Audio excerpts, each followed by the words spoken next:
Start off by making your bed. If you make your bed every morning, you will have accomplished the first task of the day. It will give you a small sense of pride, and it will encourage you to do another task, and another, and another. And by the end of the day, that one task completed will have turned into many tasks completed.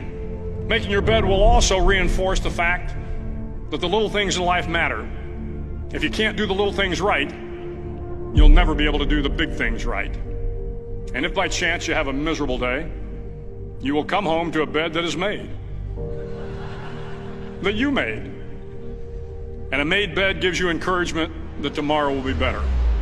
To pass SEAL training, there are a series of long swims that must be completed. One is the night swim. Before the swim, the instructors joyfully brief the students on all the species of sharks that inhabit the waters off San Clemente. They assure you, however, that no student has ever been eaten by a shark, at least not that they can remember.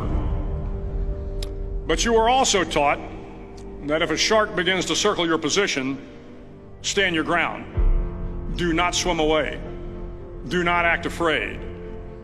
And if the shark, hungry for a midnight snack, darts towards you, then summons up all your strength and punch him in the snout, and he will turn and swim away. There are a lot of sharks in the world.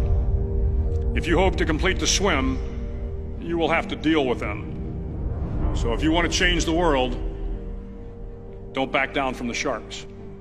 Over a few weeks of difficult training, my SEAL class, which started with 150 men, was down to just 42. There were now 6 boat crews of 7 men each. I was in the boat with the tall guys, but the best boat crew we had was made up of the little guys, the Munchkin crew, we called them. No one was over 5'5". The Munchkin boat crew had 1 American Indian, 1 African American, 1 Polish American, 1 Greek American, 1 Italian American, and 2 tough kids from the Midwest. They out-paddled, outran, and outswam all the other boat crews. The big men in the other boat crews would always make good-natured fun of the tiny little flippers the Munchkins put on their tiny little feet prior to every swim. But somehow these little guys from every corner of the nation and the world always had the last laugh, swimming faster than everyone and reaching the shore long before the rest of us. SEAL training was a great equalizer. Nothing mattered but your will to succeed, not your color, not your ethnic background, not your education, not your social status. If you want to change the world, measure a person by the size of their heart, not by the size of their flippers. The 9th week of training is referred to as Hell Week. It is 6 days of no sleep, constant physical and mental harassment, and 1 special day at the Mud Flats. The Mud Flats are an area between San Diego and Tijuana where the water runs off and creates the Tijuana Sloughs, a swampy patch of terrain where the mud will engulf you.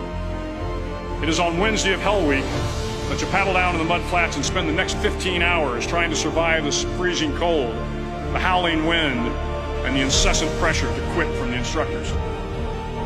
As the sun began to set that Wednesday evening, my training class, having committed some egregious infraction to rules, was ordered into the mud.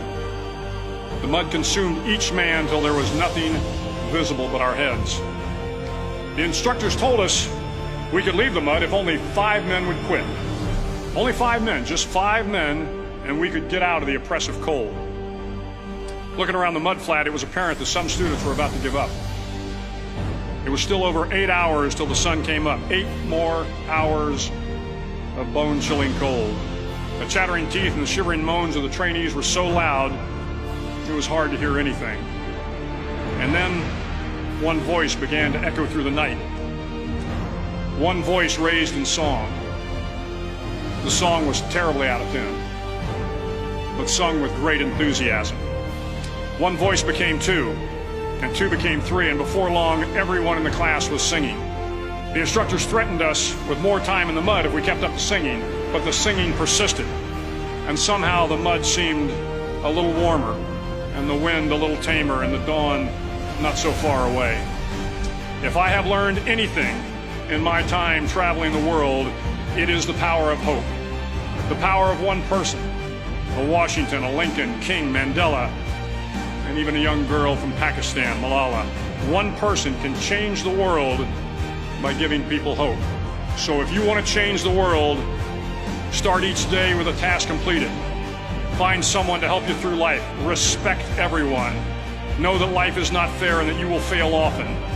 But if you take some risks, step up when the times are the toughest, face down the bullies, lift up the downtrodden, and never ever give up. If you do these things, the next generation and the generations that follow will live in a world far better than the one we have today. And what started here will indeed have changed the world for the better.